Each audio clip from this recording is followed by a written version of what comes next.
અંતર્ગત રાજ્ય સરકાર શ્રી દ્વારા જે આ કાર્યક્રમ આયોજિત છે એમાં મંચસ્થ મહાનુભાવો, ઉપસ્થિત માતા બહેનો, વડીલો અને વાલા ભૂલકાઓ, સૌથી પહેલા તો થોડી ક્ષમા માંગુ છું, દૂરથી આવતો તો 30 મિનિટ તમને વેઇટ કરાવ્યા મેં, કારણ કે ગઈકાલે હું એમ તો 7:30 પહોંચી ગયો હતો, અડધો કલાક વહેલા હતો. આજે થોડું મોડું થયું છે એટલે બધાને વેઇટ કરવું પડ્યું. એની ઉપરાંત શાળા પરિવારે ખૂબ સરસ આયોજન કર્યું છે. શિક્ષકોની, આચાર્ય સહિતની આખી ટીમ માટે એક જોરદાર તાળીઓ થઈ જાય આ કાર્યક્રમના આયોજનમાં. દીકરીએ ખૂબ સરસ સંચાલન કર્યું છે, એની માટે જોરદાર તાળીઓ થઈ જાય. બંને બહેનો જેને પર્યાવરણ ઉપર અને સાયન્સ ટેકનોલોજી ઉપર સ્પીચ આપી એની માટે પણ જોરદાર તાળીઓ થઈ જાય. અહીંયા માઇક પકડવું, જે માનો કે આ બે બેન છે, બે બહેનોએ સ્પીચ આપી, જે બેન એન્કરિંગ કરે છે, એ તો તમે માઇક લઈને ઊભા થાવ કોઈ તો ખબર પડે કે કેમ બોલવું, એટલે એની માટે બહુ હિંમત જોઈએ. અને સૌથી મને અત્યાર સુધી અમારો લગભગ 4થો પ્રવેશોત્સવ છે. હું દર વર્ષે 9 સ્કૂલ જોઉં છું.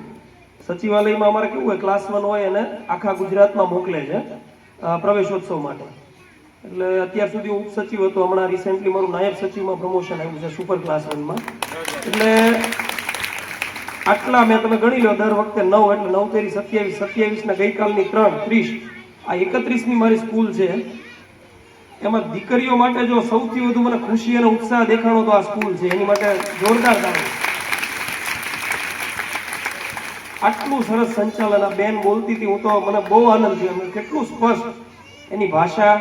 નહીતર એમ થાય કે ભાઈ દરિયા કિનારે રહે છે કે ભાઈ એજ્યુકેશન મળતું હોય નહીં મળતું હોય, પણ એની ભાષા ઉપરની પકડ, એની સ્પીચ, બંને બહેનો બહુ સરસ બોલ્યા. મને બહુ આનંદ થયો.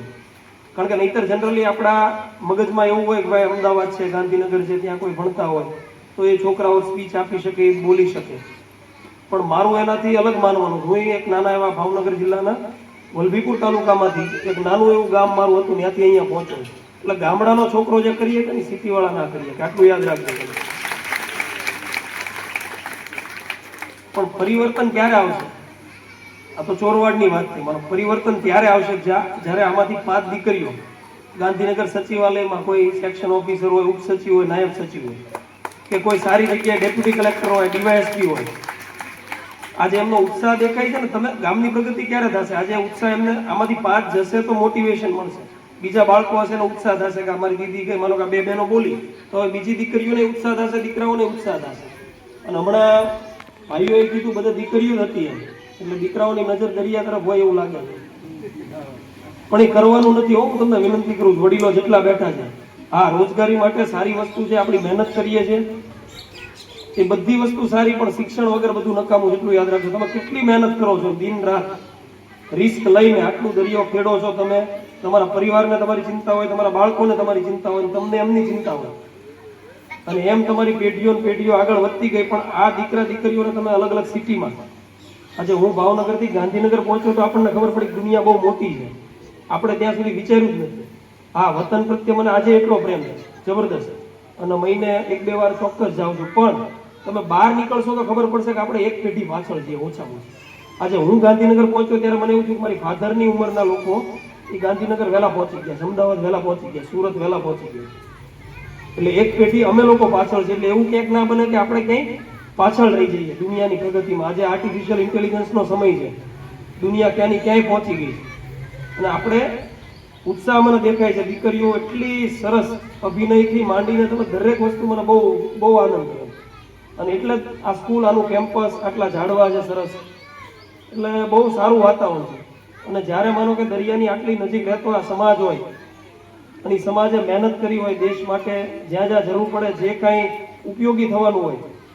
કારણ કે તમે વિચારો, આજે કેન્દ્ર સરકારનો, રાજ્ય સરકારનો સિલેબસ હોય, એમાંય તમારા સમાજની, તમારી જે કામગીરીની છે એની કથાઓ આખી વર્ણવેલી છે. એટલે બહુ ઐતિહાસિક બાબત છે ને એમાંથી ગર્વ લેવા જેવી બાબત છે. તો આપણા સંતાનો પણ આપણાથી વિશેષ કંઈક કરે. આપણે જે કરીએ છીએ એનું એ ના કરે, એ જોવાનું ખાસ. કારણ કે એકને એક બિઝનેસ હોય, ખેતી કરતા હોય, એકને એક વસ્તુમાં વધુ લોકો હોય તો એમાંથી આપણી પ્રગતિ થાય નહીં. બીજું, આ પ્રસંગે નાના નાના ભૂલકાઓ છે, એમણે આજે એડમિશન લીધું છે એમને શુભેચ્છા પાઠવું છું બધાને, ચાહે આંગણવાડી હોય, બાલવાટિકા હોય કે પછી પહેલા ધોરણમાં તો કદાચ કોઈ નહીં હોય, આ સ્કૂલમાં છે કોઈ પહેલા એક બાળક છે, ઓકે. પણ બીજું વાલીઓને ખાસ વિનંતી કે તમામ બાળકો રોજ સ્કૂલે આવે. આ 3 બાળકોને મેડલ મેળવ્યા.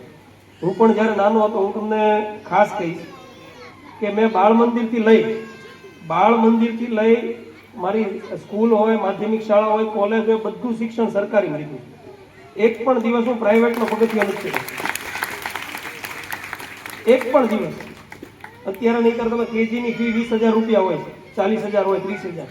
મારી આખી જિંદગીની 20,000 ફી નથી. આ સરકારની લીધે હું અહીંયા છું અને એટલે જ મને ઈચ્છા હતી કે હું સરકાર માટે કામ કરું, કાંઈક મારું 5, 10, 15% વધુ આપીશ જ્યાંથી મેં મેળવું છું. અને બીજું, હું એવી સ્કૂલનો વિદ્યાર્થી છું, તમે કદાચ નામ સાંભળ્યું હશે, આપણે કોડીનારમાં છે જવાહર નવોદય વિદ્યાલય, પોરબંદરમાં છે, એ જ રીતે જુનાગઢમાં નવી બની કેન્દ્ર સરકાર સંચાલિત CBSE સ્કૂલ. એક પણ રૂપિયાનો ખર્ચો તમારે નથી કરવાનો. આખા જિલ્લામાં પરીક્ષા લેવાય 5મા ધોરણમાં, એમાંથી વિદ્યાર્થીઓ સિલેક્ટ કરે અને એને 12મા સુધી ત્યાં ભણવાનું હોય, સાયન્સ, આર્ટ્સ, કોલેજ જે ભણવું હોય. એટલે હું મારા તાલુકામાં 2 જ છોકરા સિલેક્ટ થયા હતા, એમાંથી મને આ મોકો મળ્યો ને આજે હું જે પણ અહીંયા પગભર બન્યો છું, ઊભો રહ્યો છું, મારી સ્કૂલની દેન છે, સરકારી સિસ્ટમની. એટલે તમને વાલીઓને ખાસ વિનંતી છે કે તમારી સ્કૂલ સારી હોય, આવી બધી યોજનાઓનો લાભ લો, તમારા બાળકોને ભણાવજો. દીકરીઓને ખાસ ભલે બહાર ભણવા મોકલવી પડે, રાજકોટ હોય, જુનાગઢ હોય, જ્યાં પણ મોકલવી પડે, પણ એને ભણાવો.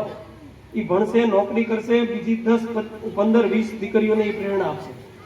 બીજું, રાજ્ય સરકાર હર હંમેશ તમારી માટે પ્રયત્નશીલ છે, ચિંતિત છે. શિક્ષણ માટે સૌથી વધુ પ્રાયોરિટી હોય. તમે વિચારો 4,08,000 કરોડનું બજેટ છે આપણું આ વર્ષનું, એમાં સૌથી વધુ જોગવાઈ શિક્ષણ વિભાગ માટે 63,000 રૂપિયા કરોડ, એટલે 63,000 કરોડ રૂપિયાની જોગવાઈ કરી. 63,000. આજથી 4-5 વર્ષ પહેલા 25-30,000 કરોડ રહેતું હતું, પણ છેલ્લા 2 વર્ષથી એટલો વધારો કર્યો છે. અને મેં આ તાલુકામાં આ 4થી સ્કૂલ છે, એક પણ ઓરડો મેં જર્જરિત નથી કર્યો. બધામાં નવા ઓરડા, નવું ઇન્ફ્રાસ્ટ્રક્ચર. એટલે સરકાર સ્કૂલ્સ ઓફ એક્સલન્સ 3,000 કરોડનો પ્રોજેક્ટ છે આ ઇન્ફ્રાસ્ટ્રક્ચર માટે. વર્લ્ડ બેંક અને મદદથી લઈ અને રાજ્ય સરકાર એમાં 70% રૂપિયા નાખી અને આ બધી વસ્તુ કરે છે. એટલે સરકાર હંમેશા ચિંતિત છે. તમારા બાળકોને વિનામૂલ્યે પુસ્તકો આપે છે, મધ્યાહન ભોજન, હવે એનું નામ PM પોષણ સ્કીમ છે. રાજ્ય અને કેન્દ્ર સરકાર મળી દર વર્ષે 1200 થી 1400 કરોડ રૂપિયામાં ખર્ચો કરે. એની ઉપરાંત જ્ઞાન સાધના, જ્ઞાન સેતુ, નમો લક્ષ્મી સ્કીમ, નમો સરસ્વતી સ્કીમ. તમારા દીકરા દીકરીઓને સાયન્સ લેવું, વિજ્ઞાન પ્રવાહમાં કદાચ પ્રાઇવેટમાં જવું તોય સરકાર તમને સ્કોલરશિપ આપે. સરકારીમાં જાય તોય સ્કોલરશિપ આપે. દીકરીઓ હોય તો નમો લક્ષ્મી સ્કીમ 9 થી 12માં સ્કોલરશિપ આપે. તમારા દીકરાએ 12મું પૂરું કર્યું, કોલેજમાં જવું, મુખ્યમંત્રી યુવા સ્વાવલંબન યોજના, એના અંતર્ગત સ્કોલરશિપ મળે છે. કોલેજ કરી લીધી, ચલો વિદેશમાં જવું છે વધુ અભ્યાસ માટે, તો પણ લોન આપે સરકાર, 25 લાખ રૂપિયા સુધીની લોન આપે. એટલે સરકાર તમારું બાળક જન્મે ત્યારથી ચિંતા કરી અને એ પગભર બને ત્યાં સુધી એમાં સહાય કરે. અને અમને લોકોને અહીંયા મોકલવાનો હેતુ એ જ છે કે તમને લોકો આનાથી તમે લોકો અવગત થાવ, બરાબર? એટલે આપણે આ બધી સ્કીમનો લાભ લેવાનો છે.